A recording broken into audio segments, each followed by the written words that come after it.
Sebab sesungguhnya aku akan mendatangkan air bah meliputi bumi untuk memusnahkan segala yang hidup dan bernyawa di kolong langit.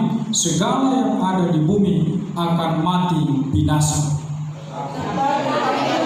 Akan mengadakan perjanjianku dan engkau akan masuk ke dalam bahtera itu, engkau bersama-sama dengan anak-anakmu dan istrimu dan istri anak-anakmu. Dan dari segala yang hidup, dari segala makhluk, dari semuanya haruslah engkau bawa satu pasang ke dalam bahtera itu, supaya terpelihara hidupnya bersama-sama dengan engkau. Jantan dan betina harus kau bawa. Jenis burung dan dari segala jenis hewan, dari segala jenis binatang melata di muka bumi, dari semuanya itu harus datang satu pasang kepadamu, supaya terpelihara hidupnya. Dan engkau bawalah bagimu segala apa yang dapat dimakan. Kumpulkanlah itu padamu untuk menjadi makanan bagimu dan bagi mereka. Dua-dua sama-sama. Lalu Nuh melakukan semuanya itu, tepat seperti yang diperintahkan Allah kepadanya. Demikianlah dilakukannya. Ya. Baik Bapak Ibu, kita lihat sama-sama tema kita. Ya. Nah, belajarnya kita baca sama-sama temanya 2, 3 ya. Berani tampil beda. Ini judul yang lain lagi ya. Berani tampil Beda. Nah, minggu lalu masih ingat temanya?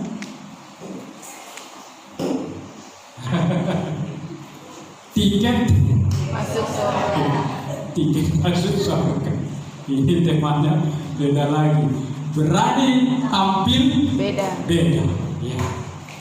Berani tampil beda yang dimaksudkan di sini bukan berarti penampilannya norak, dibuat aneh, lalu supaya kelihatan tampil beda. Ya, bukan itu yang dimaksudkan.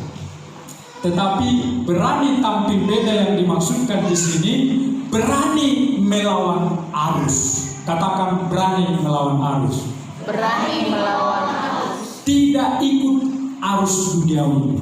Tidak ikut arus duniawi. Itulah yang dimaksudkan berani tampil beda. Nah, Bapak Ibu yang dikasihi oleh Tuhan, pada pagi hari ini kita belajar tentang satu sosok, satu tokoh yang sangat fenomenal pada waktu itu dan juga masa kini. Siapakah nama tokoh itu? Nama tokoh itu adalah Nuh. Siapa namanya? Nuh. Nuh ini adalah orang yang sangat mencintai Tuhan dalam hidupnya. Nuh ini adalah orang yang sangat loyal pada Tuhan. Dia sangat mendedikasikan hidupnya kepada Tuhan, kendati pun orang-orang di sekitarnya tidak lagi takut akan Tuhan. Ini yang saya maksudkan, Nuh berani tampil beda. Ya. Kalau orang lain di sekitarnya hidup bergelimang di dalam dosa, di dalam kejahatan, dan di dalam banyak hal yang sudah melukai hati Tuhan. Tapi tidak demikian halnya dengan Nuh. Nuh tetap konsisten. Walaupun orang lain di sekitarku Tuhan tidak cinta akan engkau, tidak lagi beribadah, tidak lagi menyembahmu, tidak lagi membaca Alkitab, tidak lagi berdoa kepadamu, namun aku tetap berdoa, mengasihi dan mencintai Tuhan. Ini yang dimaksudkan berani tampil beda.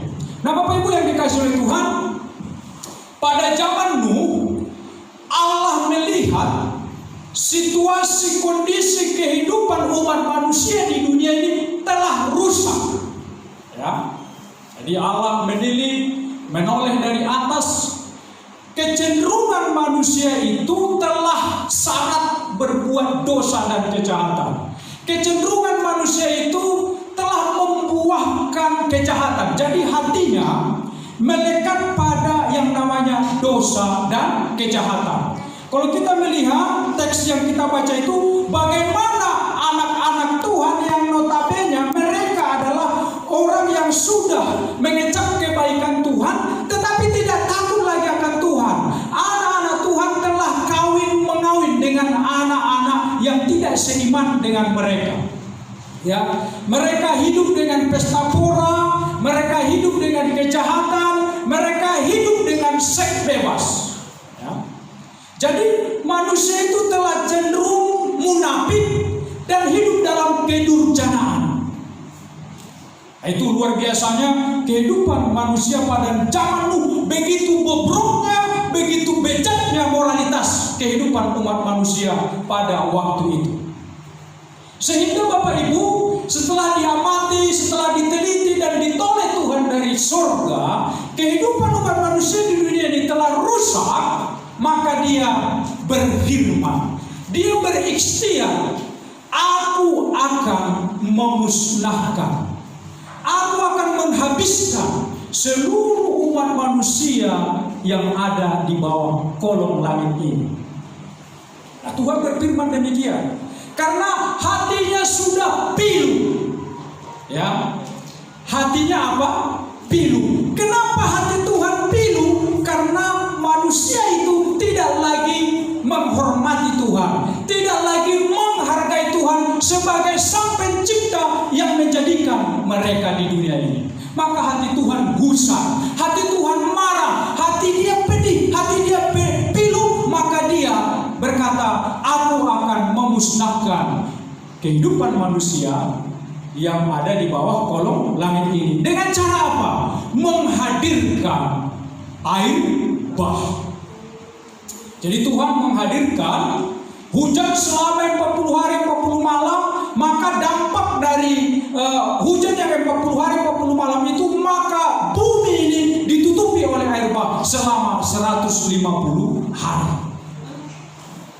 Jadi tergenang, termasuk gunung Ararat yang paling tinggi pada waktu itu juga tergenang oleh air. Hanya Nuh yang selamat karena Tuhan berkata kepada Nuh, Nuh, aku akan memusnahkan bumi ini dengan air bah, maka buatlah bagimu bahtera dengan ukuran-ukuran yang ditentukan oleh Tuhan yang kita baca tadi. Maka Nuh membuat bahtera, lalu dia memasukkan seluruh jenis binatang berpasang-pasangan, ada jantan betina, lalu dia memasukkan seluruh keluarganya, 3 anaknya, Sem, Ham dan Yafet, beserta 3 menantunya. Jadi jumlah mereka yang diselamatkan di bahtera itu pada waktu itu ada 8 orang.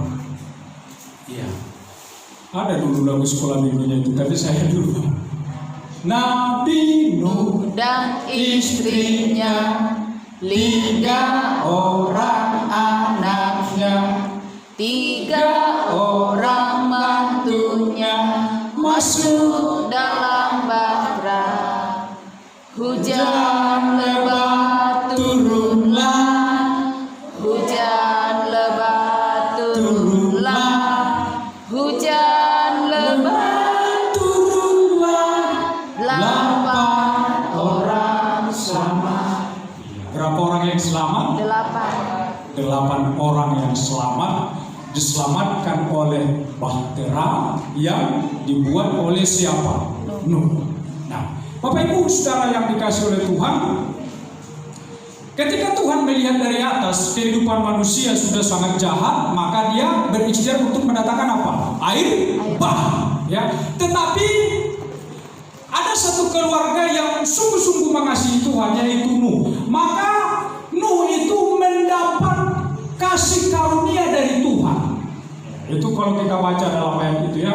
Nuh mendapat kasih sayang dari Tuhan, maka Tuhan tidak memusnahkan Nuh dan seluruh keluarganya. Ya. Ini yang mau kita pelajari.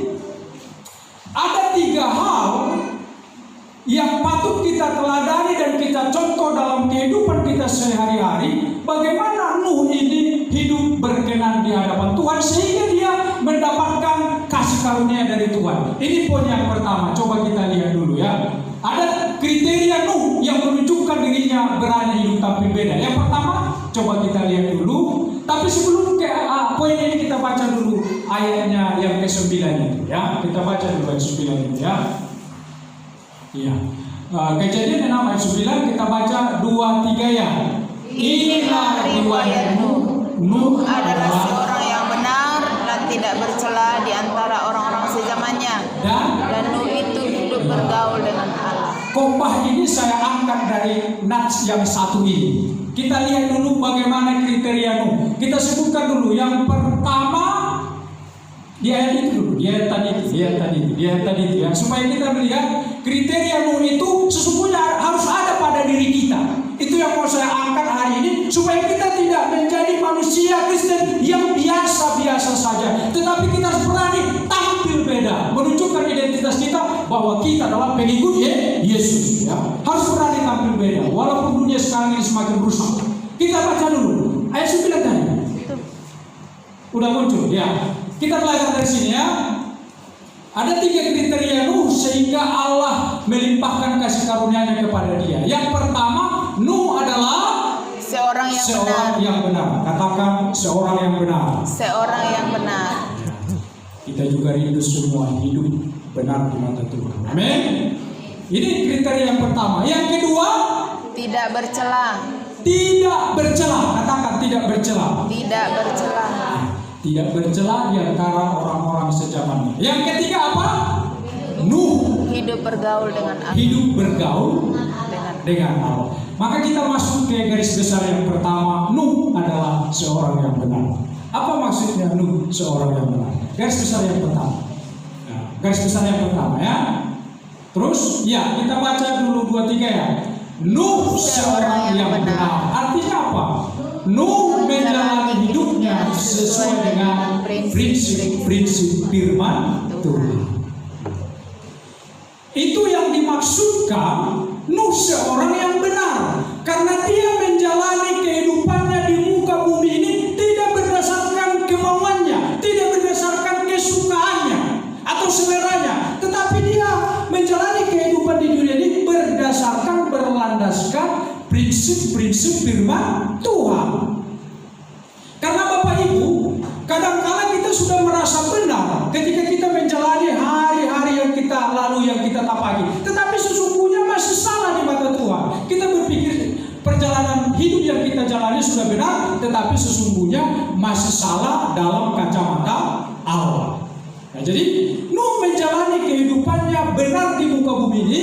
Benar maksudnya di sana bagaimana Nuh menjalani hidupnya hari lepas hari berdasarkan prinsip-prinsip firman Tuhan. Ya. Apa yang dilarang di Alkitab dijauhinya, ya,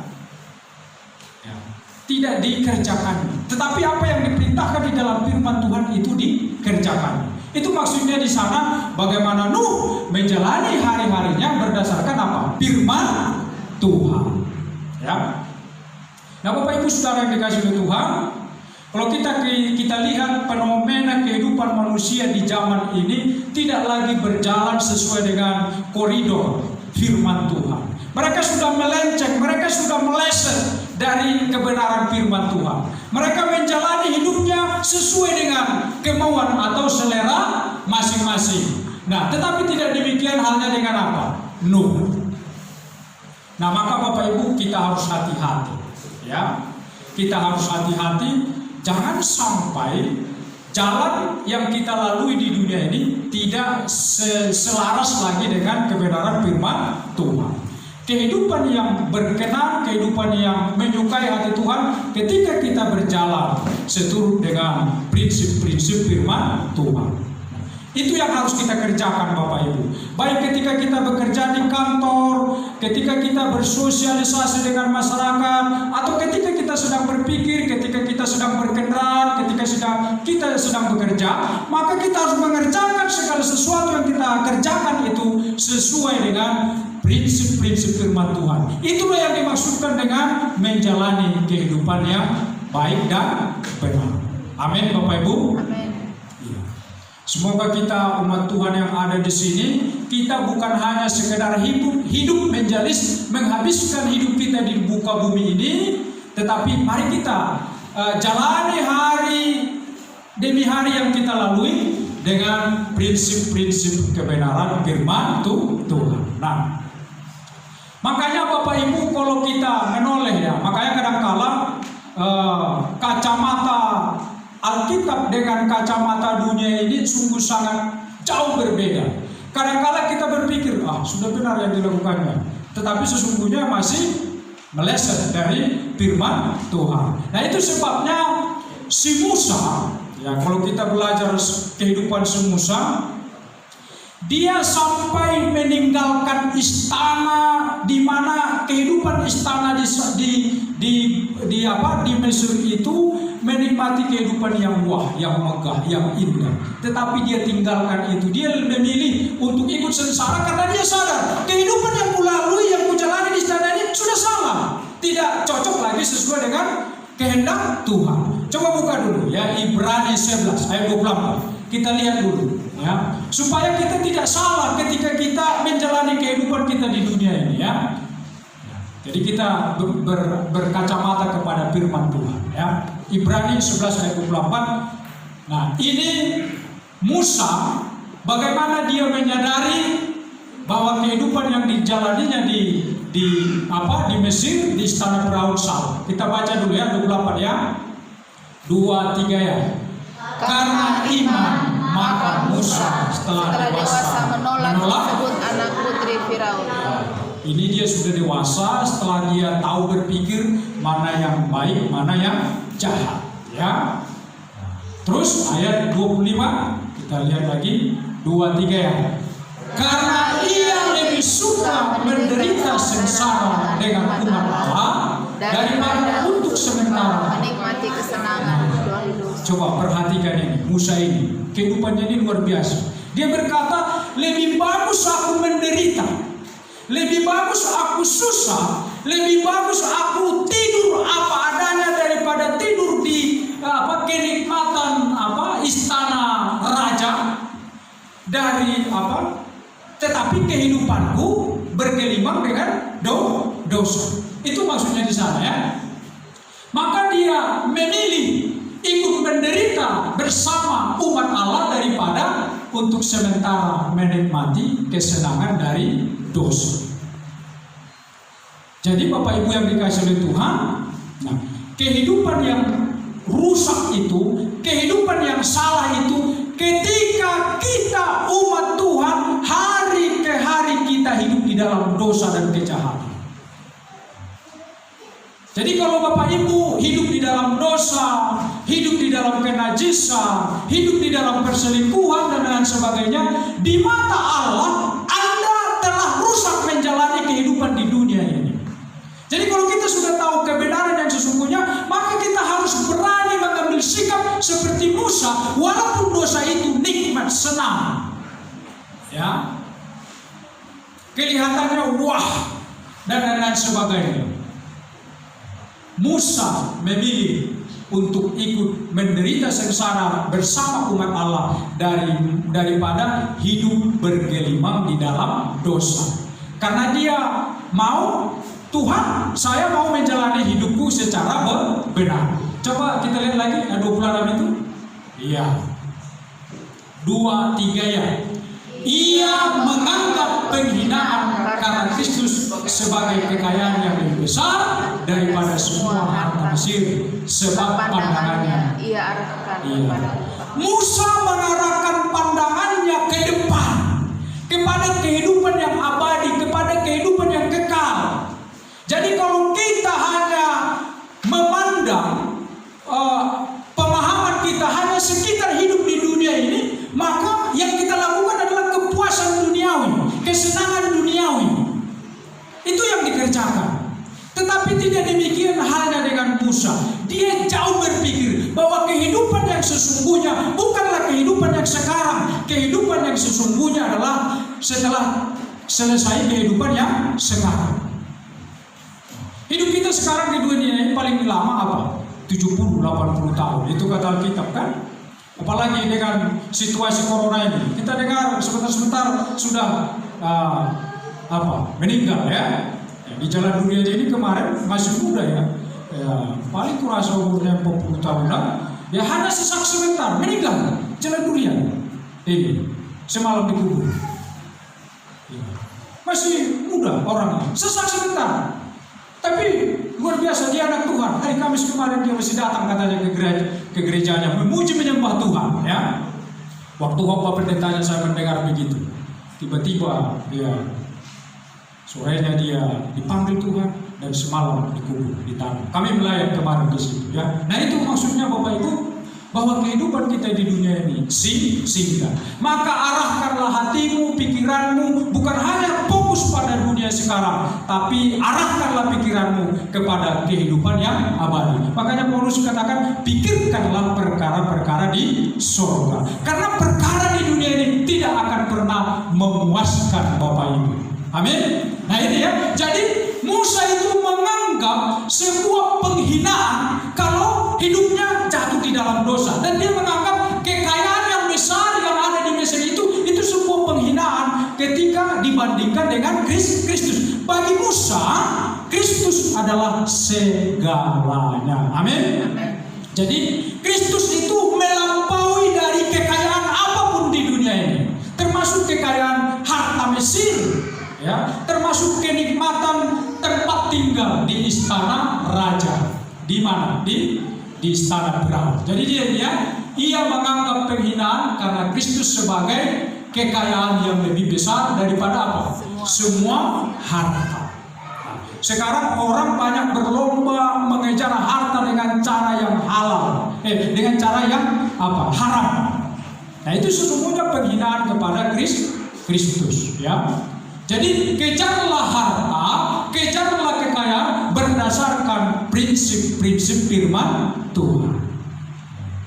Bapak Ibu, ada orang dunia berkata begini, sekarang ini zamannya Pak Pendeta, kalau tidak korupsi, kalau tidak manipulasi dan sebagainya, gak bisa kaya. Siapa bilang? Itu ajaran dunia. Ya.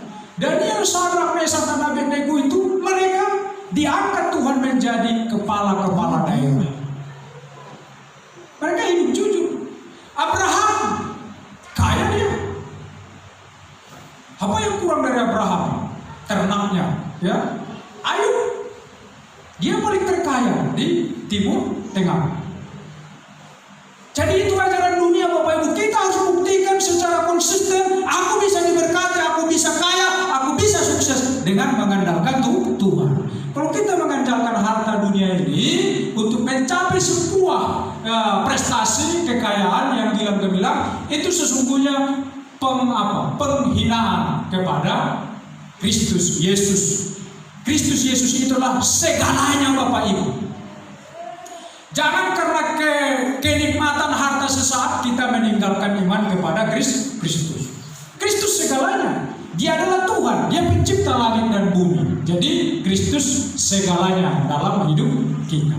Jadi coba kita lihat ya, ini soal paradigma berpikir ya. Jadi bagi Musa begini ya, prestasi apapun yang kita capai di dunia ini, kalau hidup saya tidak sesuai dengan firman Tuhan, sesuai dengan prinsip-prinsip firman Allah, berarti sesungguhnya saya bukanlah orang sukses. Sesungguhnya saya bukanlah orang berhasil.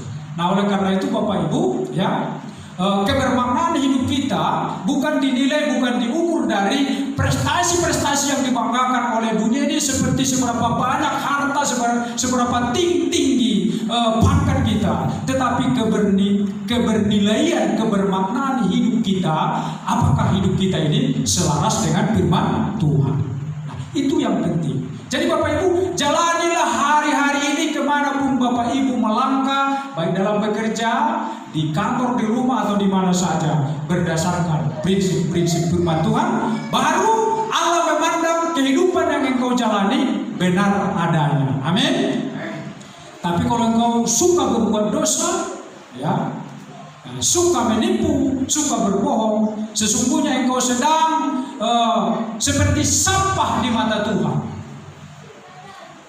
Ini kan di zaman Nuh ini kan, karena manusia itu rusak, maka Tuhan melihat manusia itu seperti tidak ada lagi harganya, sudah seperti sampah.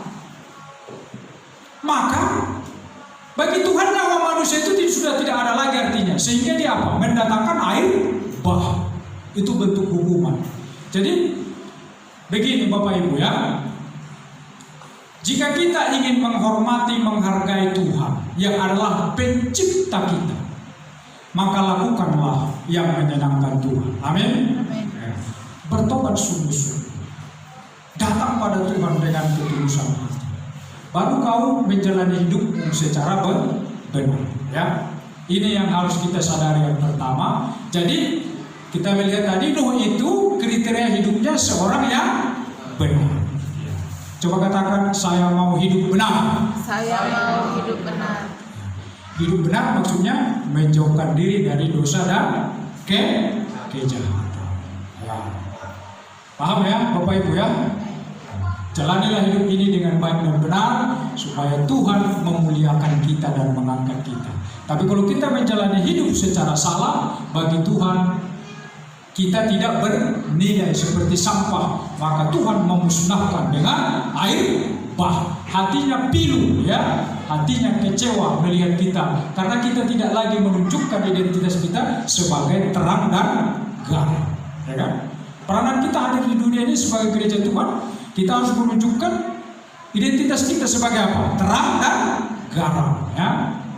Nah itu yang pertama. Yang kedua, kita lihat garis besar yang kedua. Tadi kita sudah membaca dari ayat 9 itu, ya, ayat 2. Kita baca 2-3 ya. Nuh tidak bercela di antara orang-orang yang hidup sezamannya. Artinya apa?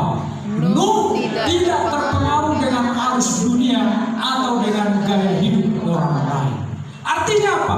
Nuh itu berkelakuan baik. Itu saja. Tidak terdengar nama Nuh ini yang mencemarkan orang lain. Dalam sikap, dalam perilaku, perkataan, sungguh-sungguh orangnya baik, tidak bercela. Coba kita pikirkan ya Bapak Ibu ya. Bayangkan di zaman Nuh itu semua manusia yang menjalani hidupnya sudah rusak.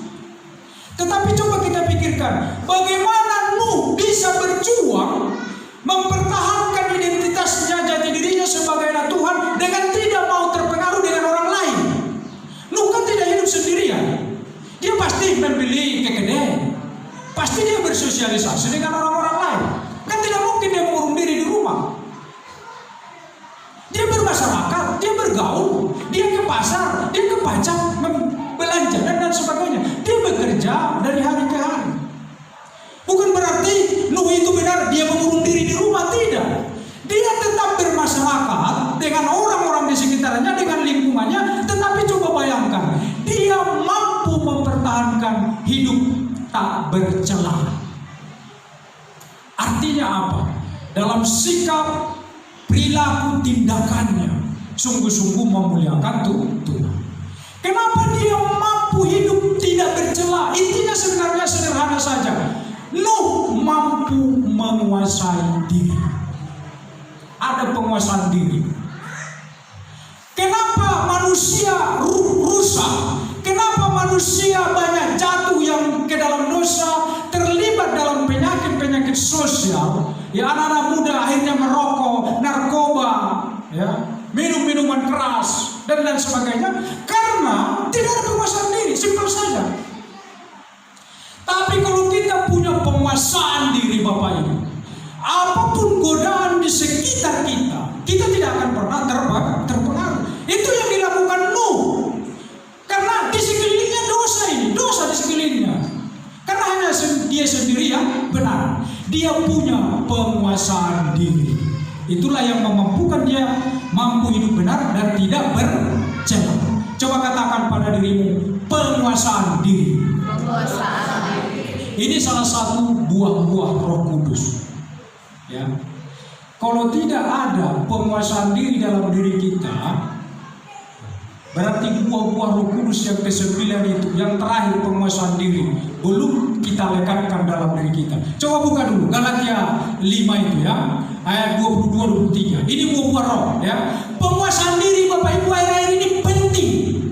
Karena di sekeliling kita semua dosa ini. Keluar kita dari rumah rumah ini kita sudah melihat yang aneh-aneh. Kalau tidak ada penguasaan diri, maka kita akan terjerumus dalam dosa. Ya, penguasaan diri penting ya. Coba buah Roh Kudus. Ya, rehat dulu sebentar, nggak apa-apa. Ibarat iklan, tren gitu ya. Oke. Galatia 5 ayat 22 sampai 23 ya. Oke, gerak cepat saya. Ayat 22. Ya. Buah Roh Kudus ya, amang siaga ya. Amang siaga hafal ini ya. Kita baca dulu 2, 3 ya. Tetapi buah Roh ialah kasih, sukacita, damai sejahtera, kesabaran, kemurahan, kebaikan, 2, 3, kesetiaan, terus kelemah lembutan, penguasaan diri, tidak ada hukum yang menentang hal-hal. Jadi penguasaan diri penting. Karena itu salah satu buah-buah dari Roh Kudus. Amin, Bapak Ibu. Jadi Bapak Ibu, jangan kita salahkan orang-orang di sekitar kita. Jangan kita salahkan dosa yang mencoba menggoda kita. Jangan kita salahkan situasi dan kondisi. Nuh tidak menyalahkan orang-orang di sekitarnya pada waktu itu, tapi dia punya tekad, punya komitmen dalam hal penguasaan diri. Bapak Ibu, kalau kita punya penguasaan diri, ada kemampuan mengendalikan diri, maka semanis apapun godaan yang datang, kita tidak akan jatuh dalam dosa. Ya, banyak contoh-contoh dari Alkitab ya. Bagaimana Yusuf juga yang digoda sama istri Potifar, tapi karena ada penguasaan diri, dia lari. Nah, itu juga yang dilakukan oleh siapa? Daniel, Sadrak, Mesak, dan Abednego ya.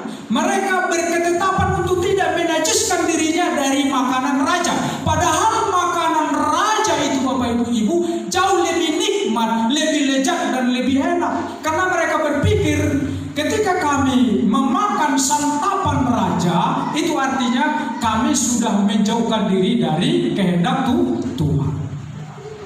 Mereka mampu mengekang dirinya, mengekang seleranya, karena adanya apa? Penguasaan diri. Maka kehidupannya tidak berjalan. Bapak Ibu, mari kita tingkatkan penguasaan diri kita. Amin. Rusaknya rumah tangga karena tidak ada penguasaan diri, baik pada pria dan wanita. Sehingga terjadi perselingkuhan di sana sini. Kenapa? Karena tidak ada penguasaan diri. Penguasaan diri ini penting sekali. Kita bangun, kita miliki dalam diri kita sebagai bukti bahwa kita sudah memiliki apa? Buah-buah Roh Kudus. Amin. Amin. Penguasaan diri. Amin, Bapak Ibu. Ketika Bapak Ibu nanti keluar dari sini sudah dosa mengintip, di sana sini menggoda. Kadang kita ada kesempatan. Kata-kata apa itu bijak? Sebenarnya kadang itu mencuri, tapi karena ada kesempatan katanya. Jadi jangan jadikan kesempatan itu untuk menjadi kesempatan melakukan dosa, tapi jadikan situasi itu untuk menguji iman kita, untuk apa? Menguatkan penguasaan diri. Kadang-kadang Bapak Ibu kita diuji lewat situasi, ya, digoda kita. Tapi harus tanamkan dalam diri. Yang punya prinsip, punya tekad yang kuat, harus ada penguasaan diri. Kalau Bapak Ibu punya penguasaan diri, niscaya, ya, saya percaya Bapak Ibu tidak akan jatuh ke dalam dosa. Ya, anak-anak muda, kuasai dirimu, jangan sampai kau merokok, ya, jangan sampai kau terlibat dengan barang-barang haram, narkoba. Kalau dikatakan orang lain nggak maco, nggak ngetren, ya, anak nggak gaul, itu ajaran dunia. Ya. Jadi gini, hidup yang kita jalani bukan benar berdasarkan pandangan orang, tapi biarlah kita benar menurut pandangan Tuhan, walaupun di mata orang kelihatannya kita nggak gaul, nggak mengikuti perkembangan zaman. Pastilah Bapak Ibu ya, Nuh pada waktu itu barangkali dicibir orang itu. Nuh, soal kamu, ya kan? Kayak nabi kulihat kau, kayak pendeta kulihat kau. Lihat kami ini, sedang minum tuak, ya kan, bisa lagi judi, lagi togel, lagi main perempuan. Ini kehidupan sekarang di zaman ini. Kau itu nggak ada pergaulanmu, bisa jadi begitu. Orang-orang di sekitarnya mencibir, tapi punya penguasaan di diri. Amin Bapak Ibu. Amin. Jadi miliki prinsip penguasaan di diri. Ini paling penting ya, karena banyak orang sudah rusak di dunia ini karena tidak punya kemampuan menguasai diri. Ya, amin ya. Ini yang ke-9, buah-buah penguasaan diri. Ya, termasuk juga dalam menggunakan gadget handphone itu, ya kan? Ada anak-anak ya, satu harian main handphone terus, online terus sampai larut malam. Jam 1, jam 2 gak tidur-tidur, gak ada penguasaan diri. Maka kalau kita gak mampu menguasai diri kita Bapak Ibu, dunia ini membawa kita kepada kerusakan. Alkitab mencatat Bapak Ibu ya, kehidupan yang terjadi pada zaman Nuh akan terulang kembali pada zaman ini menjelang kedatangan Tuhan. Coba kita buka dulu responsoria kita tadi, ya, supaya kita diingatkan ya, bahwa kejahatan manusia terulang kembali. Maka penting sekali penguasaan diri. Coba buka ya responsoria kita tadi, Matius 24 ayat 37, kita baca sama-sama. Kita baca satu perikop ini dulu ya. Ini perlu saya tekankan karena kita penting sekali ada penguasaan diri supaya hidup kita tidak tercemar, tidak tercela. Kita mampu mempertahankan hidup kudus, hidup suci dan mulia di hadapan Tuhan ya. Maka saya senang sekali saudara dengan nyanyian MP 204 itu. Nanti kita nyanyikan ya. Habis ini dulu ya. Coba kita lihat ayatnya. Ya. Ini untuk menegaskan kepada kita pentingnya penguasaan diri ya. 2, 3 ya. Sebab sebagaimana halnya pada zaman Nuh. Zaman apa? Ya, zaman Nuh yang sudah ribuan tahun lalu ketika air bah turun ya. Sebelum air bah turun, kehidupan orang-orang di sana sangat rusak ya. Kita baca terus. Demikian belum. Ya. Terus 2, 3 ya. Demikian pula halnya kelak pada kedatangan anak manusia. Iya, ini menjelang kedatangan anak manusia atau menjelang kedatangan Yesus. Kita baca 38.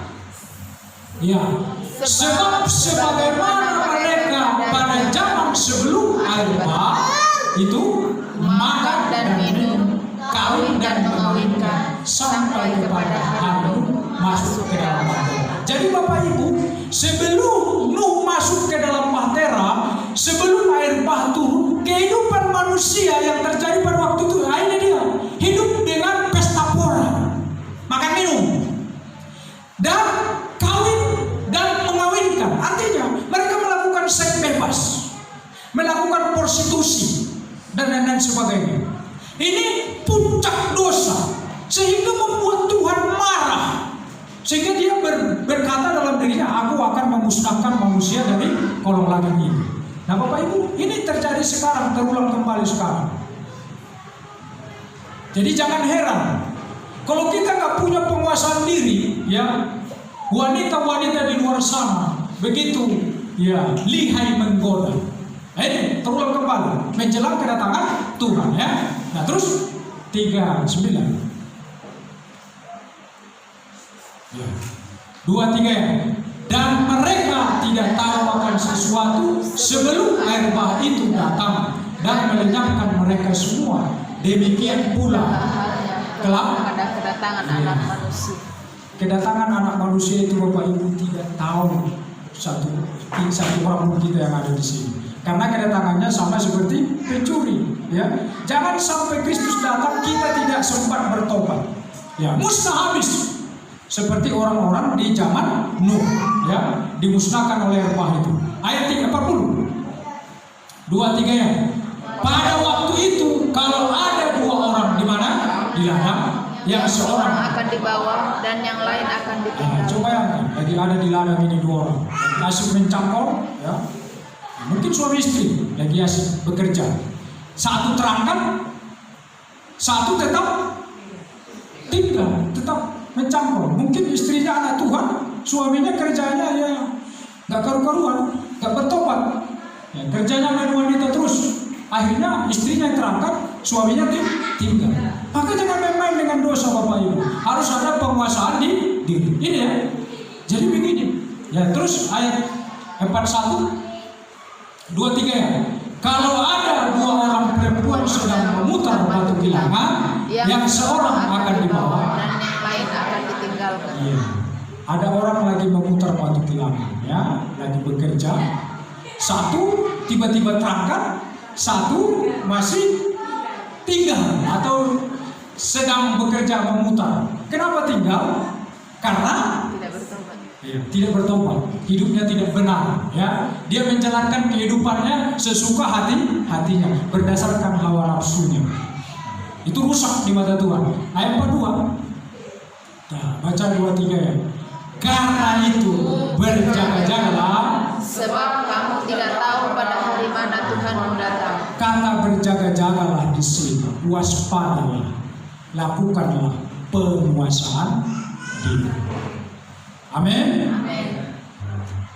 Ini penting sekali Bapak Ibu untuk kita galakkan, kita bangun dalam diri kita sekarang.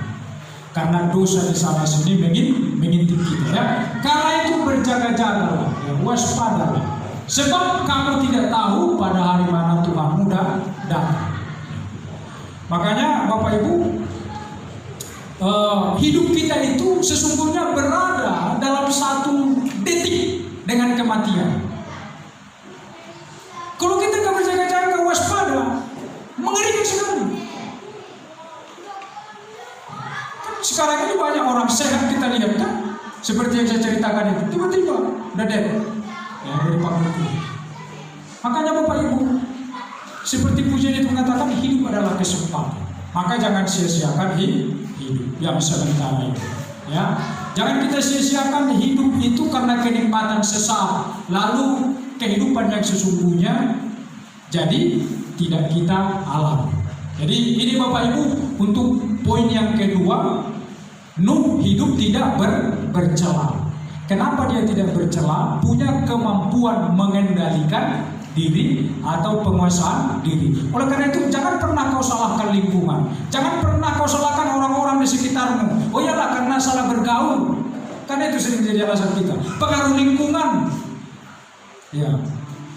Namanya kita hidup di dunia ini, semua mempengaruhi. Sekarang kita punya tekad enggak? Punya komitmen, punya pendirian enggak?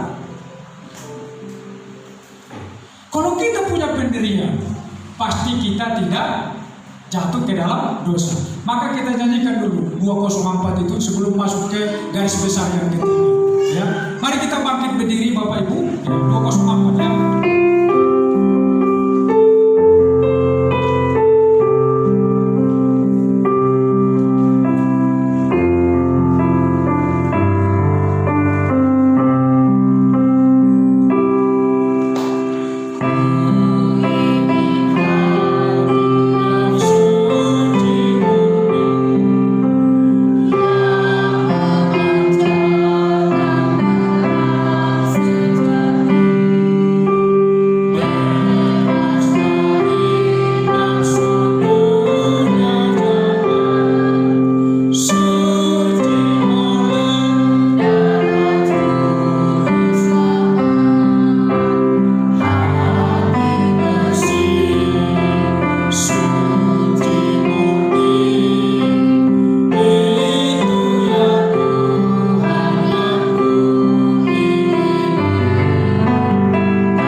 belajar murni itu artinya kehidupan yang tidak bercela di mata Tuhan. Ya. Makanya Yesus berkata, orang yang mampu melihat Allah bila mana hatinya bersih, bila mana hatinya murni. Coba buka dulu Matius 5 ayat 8. Ya.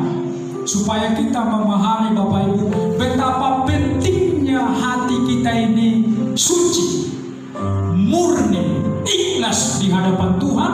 Karena dengan hati yang suci kita dapat melihat Allah. Kita baca sama-sama 2-3 ya. Berbahagialah orang yang suci hatinya, karena mereka akan melihat Allah. Bapak Ibu, ini tidak mudah, butuh perjuangan. Jadi kalau kita mau melihat Allah dalam kacamata iman, dalam kacamata rohani, kita harus menjadikan hati kita ini suci, murni, kudus, dan tak bercela di hadapan Tuhan. Amin. Itulah sebabnya kitab Amsal berkata, lebih bagus aku ini orang susah, orang menderita, orang tak dianggap oleh manusia. Yang penting kelakuanku baik. Coba buka dulu Amsal 28 ayat 6 ya. Supaya kita membangun hidup yang benar di mata Tuhan ya. Karena gereja ini mau membawa orang ke surga. Nah, itu tujuannya. Jadi Bapak Ibu, hidup di dunia ini penuh dengan godaan, penuh dengan tantangan. Tapi miliki prinsip hidup, aku harus memiliki kelakuan yang baik. Kita baca 2-3 ya. Lebih baik orang miskin yang bersiapanya Kelakuannya daripada orang yang berliku-liku jalannya sekalipun ia kaya. Berarti dalam pemandangan Tuhan, sekalipun kita susah miskin, kalau hidup kita benar, itu kita kaya. Daripada kita kaya di dunia ini memiliki segala hal, tetapi kekayaan itu kita capai dengan cara yang salah, dengan merampas hak orang lain, sesungguhnya kita rusak dan kita hina miskin di hadapan Tuhan. Ini tidak mudah Bapak Ibu, karena dunia sekarang sedang berlomba-lomba mendapatkan pengakuan dari manusia. Makanya orang tidak segan-segan korupsi. Dia ingin mendapatkan segala hal dengan cara yang instan. Itu dunia sekarang. Orang berlomba ingin kaya dan sebagainya, tapi dengan cara yang salah. Nah, ini tidak benar Bapak Ibu. Maka saya tegaskan, kayalah engkau, tapi kekayaan yang diperoleh dengan hasil yang baik dan benar. Ini lebih baik orang miskin. Siapa sih yang mau jadi orang miskin? Saya pikir tidak ada ya. Tidak ada orang yang mau jadi miskin. Tetapi Bapak Ibu, lebih bagus kita miskin ya, daripada mendapatkan harta yang salah, hanya ingin mendapatkan pengakuan dari dunia. Biarlah kita tidak diakui orang di dunia ini, tapi hidup kita bersih, hidup kita suci, tapi diakui di hadapan Tuhan. Amin. Kalau kita diakui di hadapan Tuhan, kita dibawa ke surga ya. Kita ciptaannya yang mulia. Tapi kalau kita tidak diakui di hadapan Tuhan, hanya diakui di dunia ini, maka hidup kita sebatas di dunia ini. Setelah mati masuk neraka ya. Ini tidak main-main Bapak Ibu ya. Coba kita baca dulu supaya ini melekat, sehingga kita mampu menguasai diri kita dimanapun kita berada ya. 2-3 ya. Lebih baik orang yang bersih kelakuannya daripada orang liku-liku jalannya sekalipun ia kaya. Sekalipun. Ini bicara apa? Prinsip bagaimana kita memaknai hidup. Amin Bapak Ibu. Amin. Iya. Tidak mudah. Jadi ya, jadi kenapa Nuh itu tadi tidak bercela dalam kehidupan sosial masyarakat, tidak bercela di hadapan Tuhan? Dia mampu menjaga hatinya suci murni karena dia ada pengendalian di diri. Amin. Ada penguasaan diri. Katakan kepada sampingmu, kau harus mampu menguasai dirimu. Amin. Amin. Harus ada penguasaan diri. Yang terakhir, garis besar yang terakhir, yang ketiga, ya. Yang terakhir, yang ketiga, garis besarnya belum kesimpulan. Kalau udah kesimpulan nanti udah tutup itu. Ya. Kalau Pak Santuri ada udah kesenang kali dia itu ketawa dia. Kesimpulan ini, pikir jangan. Nomor 3, 2, 3 ya. Nuh hidup bergaul dengan Allah. Ia selalu hidup bersekutu dan bergaul karib dengan Tuhan dan firman. Ini kriteria Nuh yang ketiga. Nuh hidup bergaul dengan Allah. Hidup bergaul dengan Allah ini bicara hubungan dari waktu ke waktu, dari hari ke hari. Bagi Nuh, Tuhan itu adalah sahabat karibnya. Dia tidak bisa melupakan Tuhan. Makanya dalam tindakannya, di dalam dia bekerja selalu ingat Tuhan. Orang kan kadang-kala ingat Tuhan hanya di gereja. Begitu dia pulang dari sini gak ingat lagi Tuhan. Tetapi Nuh tidak demikian halnya. Dia menjadikan Tuhan itu menjadi sahabat karibnya.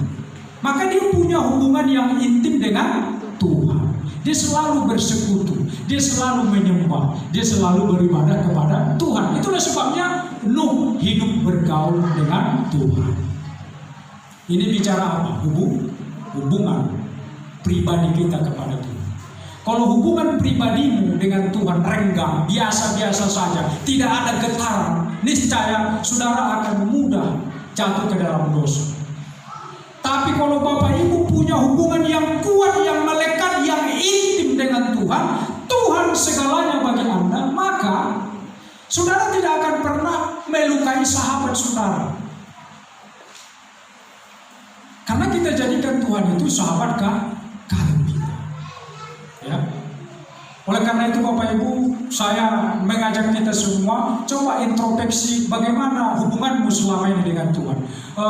Pergaulanmu dengan Tuhan bagaimana? Masihkah engkau setia membaca firman? Masihkah engkau suka berdoa, beribadah kepada Tuhan? Atau kau anggap ibadah kepada Tuhan itu hal-hal yang biasa-biasa saja?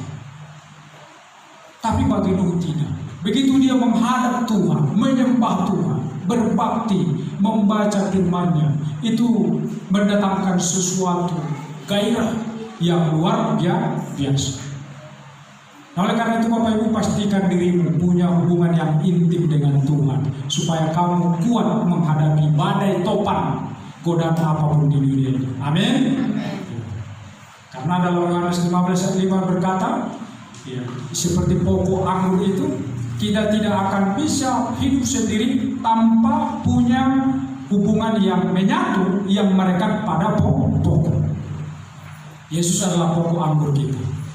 Jadi kehidupanmu dari hari ke hari, dari waktu ke waktu harus menyatu, harus terkoneksi, harus terhubung selalu dengan Tuhan dan firman-Nya. Amin. Supaya kita kuat menghadapi segala tantangan, masalah dan persoalan yang ada. Karena firman Tuhan berkata, di luar aku kamu tidak mampu melakukan apa-apa. Jadi Bapak Ibu jangan andalkan kehebatan, kelihayan. Jangan, oh buat aku menghadapi dosa ini. Tidak. Kalau kau tidak membangun hubungan yang intim dekat dengan Tuhan, suatu waktu kamu akan jatuh dalam dosa. Tapi kalau kita punya hubungan yang dekat dengan Tuhan, itu yang membuat kita kuat. Karena firman Tuhan berkata, di luar aku kamu tidak bisa berbuat apa-apa. Karena itu Bapak Ibu, andalkan Tuhan. Amin. Cintai Tuhan. Jadikan Tuhan itu jadi kerabat karibmu, ya, yang selalu kau sanjung, yang selalu kau hampiri, dan yang selalu ya menjalin hubungan yang baik dengannya. Ya, itu poin nomor 3. Di sini tidak terlalu panjang saya ulas. Yang intinya, milikilah hubungan yang erat dengan Tuhan. Koreksilah ibadahmu di rumah. Masih adakah mesbah doa? Masih adakah baca firman? Sesungguhnya di sana arahnya, ya. Jadi kalau selama ini sudah mulai merenggang, nggak lagi beribadah, mulai tingkatkan hubungan spiritualitas kita di hadapan Tuhan. Bersekutu dengan Tuhan, ya. Bergaul karib dengan Tuhan dan firman-Nya, ya. Maka di HP Android ada firman, bacalah itu, ya. Amin Bapak Ibu. Amin. Sekarang ini di mana-mana kita bebas baca firman, ya. Karena tidak harus lagi membawa seperti ini, ya. Buka sebentar, pikir orang kita buka Facebook. Tahu-taunya kita sedang membaca firman, ya. Firman itu adalah kekuatan. Manusia hidup bukan dari roti saja, tapi dari setiap firman yang keluar dari mulut Allah. Yang terakhir kesimpulan kita baca. 2-3 yang Alkitab mencatat menjelang akhir zaman ini kehidupan manusia terulang kembali seperti zaman Nuh. Matius 24 ayat 24 sampai 44. kecenderungan hatinya selalu membuahkan kejahatan semata. Gaya hidupnya semakin konsumerisme dan semakin materialistis. Oleh karena itu, kita harus waspada dan berjaga-jaga. Mari kita tampilkan kehidupan yang berbeda seperti Nuh, tidak ikut arus dunia ini. Dengan prinsip hidup yang benar, hidup tidak bercela, dan hidup bergaul karib dengan Tuhan. Amin. Mari kita berdoa. Terima kasih untuk firman-Mu yang sudah kami renungkan bersama-sama pada kesempatan pagi